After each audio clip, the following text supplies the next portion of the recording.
Eh bien, bienvenue de nouveau. Nous sommes toujours au Forum des projets urbains à Nice. Je suis avec Florence Aurillard. Vous êtes responsable des études et de l'aménagement urbain au CEREMA Méditerranée. Rapidement, le CEREMA. Oui, alors le CEREMA, c'est un établissement public au service de l'État et des collectivités, et notamment des collectivités adhérentes comme la métropole Nice-Côte d'Azur.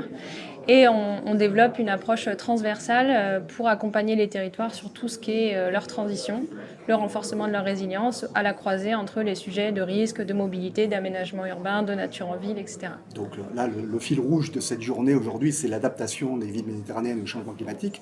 On est vraiment au cœur de vos Au préoccupations. cœur de notre métier, oui. Qu'est-ce que vous faites sur ce sujet-là, sur cette thématique-là? Alors, du coup, notre principale mission aujourd'hui, c'est vraiment d'accompagner directement les collectivités sur leurs besoins, que ce soit la stratégie ville perméable pour la métropole de Nice, mais aussi peut-être une stratégie de désimperméabilisation, renforcement de la mobilité active, etc. Donc, de manière à la fois transversale et en même temps très opérationnelle, d'aider vraiment les collectivités à déployer leurs projets.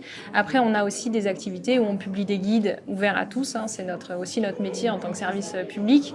Et puis aussi, on a des activités de recherche, notamment là sur la question de l'eau, qui nourrissent aussi bien sûr notre activité. Le CEREMA était traditionnellement le bureau d'études de l'État, de l'équipement. Voilà, oui. Maintenant, il ne faut plus dire l'équipement, mais maintenant vous vous tournez beaucoup sur les collectivités. Vous travaillez beaucoup avec les collectivités. C'est un petit peu une révolution culturelle pour le CEREMA. Complètement. Et d'ailleurs, ce qui a suivi cette évolution culturelle, c'est une évolution de notre gouvernance. Il y a très peu, où maintenant les collectivités, donc comme MNCA, adhèrent et du coup peuvent orienter aussi notre activité en fonction de leurs besoins. Donc effectivement, aujourd'hui, moi, mon métier à 100%, en fait, c'est vraiment de travailler au plus proche avec une collectivité pour répondre à ses besoins.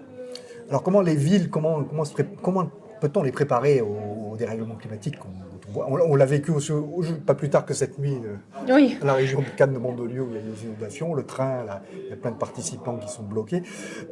Dès qu'on voit que les épisodes s'intensifient... Alors, nous, ce qu'on aime bien faire en termes de démarche de travail, c'est d'articuler à la fois une approche stratégique, vraiment à une échelle du territoire, de la métropole, etc., macro, et en même temps d'accompagner aussi vraiment de manière opérationnelle sur, par exemple, un ou deux projets, de manière à aider la collectivité soit à commencer, soit à monter en maturité, et ensuite d'aider à cette vision stratégique. Et c'est vraiment cette articulation qui est riche. Et par exemple sur les questions, par exemple sur les inondations qu'il y a eu cette nuit et la stratégie ville perméable, c'est vraiment ça. À la fois l'agence d'urbanisme azuréenne va travailler sur l'élaboration d'un plan stratégique et en même temps, là en l'occurrence, le CEREMA accompagne du coup dès aujourd'hui les pilotes de projets de manière très opérationnelle sur comment on les aide en fait à soutenir leur ambition ville perméable, à faire des projets où on infiltre les eaux pluviales, mais en même temps dans une approche multidimensionnelle.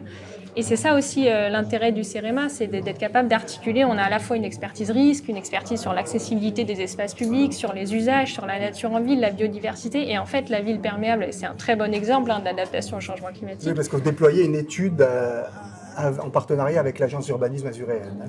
Alors c'est ça, en fait, soutenu financièrement par l'agence de l'eau, la métropole Nice-Côte d'Azur, avec la régie Eau d'Azur, qui a la compétence eau potable et assainissement, donc qui est concernée en premier chef, et puis avec l'agence d'urbanisme, donc qui se sont engagés dans cette stratégie ville perméable. D'ici fin 2025, l'agence d'urbanisme va rédiger ce document, mais la métropole voulait agir dès à présent. Et donc a sollicité le CEREMA, avec à la fois parce qu'à la fois on a cette approche interdisciplinaire, mais aussi parce qu'on a cette capacité à accompagner en intelligence collective en fait les acteurs. Et donc là, on travaille directement avec les pilotes de projet pour élaborer une aide méthodologique, donc les guider pas à pas en fait dans ce processus. Et on espère bien sûr que ces éléments de travail vont alimenter le travail qui va être réalisé par l'agence d'urbanisme azuréenne. Vous avez dit quand on a préparé ce petit rendez-vous que vous aviez un pôle d'expertise sur la gestion de l'eau au sein du CEREMA. Oui. Qui est en cours de développement peut-être. Oui, enfin, en fait, la ville perméable, ça va bien au-delà de la question de l'eau pluviale. Enfin, c'est bien sûr considérer l'eau pluviale comme une ressource précieuse pour le projet, mais plus généralement, c'est comment en fait on repense un espace public qui soit accueillant, où il y ait de la végétalisation, du confort d'été, etc. Et donc nous, on a des expertises à la fois sur la réduction de la vulnérabilité au risque. On a été sollicité sur le territoire de la métropole par ailleurs, mais on a aussi du coup ces expériences, cette expertise en nature en ville, et c'est l'articulation de tout ça qui crée une sorte de compétence eau, mais bien au-delà, compétence espace public adaptée au changement climatique. Et est-ce que c'est des sujets qui, évidemment, doivent se traduire après dans les documents de planification des collectivités, dans les documents d'urbanisme, les PLUI, les SCOT? Bien sûr, ouais. Alors ça, nous, on est assez peu positionnés sur la planification.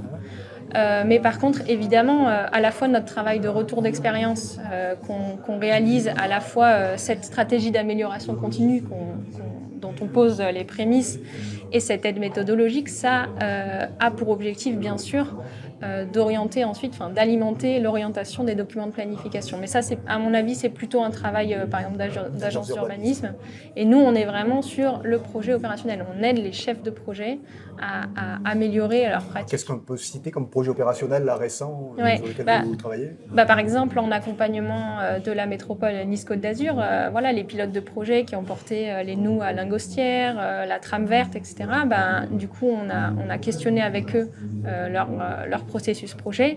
Ça nous a aidé à mettre en évidence le fait qu'il fallait, par exemple, réaliser des études d'infiltrabilité des sols au plus tôt, qu'il fallait penser à bientôt faire évoluer l'accord cadre qui permet de mobiliser de la maîtrise d'œuvre externe, qu'il va falloir travailler et rédiger ensemble une évolution des cahiers des charges pour mieux inclure ces enjeux d'eau pluviale. Après, sur d'autres collectivités, moi j'ai travaillé avec la commune de La Ciotat sur un projet à la fois agricole et en même temps d'espace vert. On travaille avec la métropole, la ville de Marseille sur les abords des écoles, comment on transforme les abords des écoles. Voilà, c'est ce type de projet où à chaque fois tous les enjeux s'articulent. Ok, écoutez, c'est clair. Merci Florence Aurillard. Merci beaucoup. Merci beaucoup.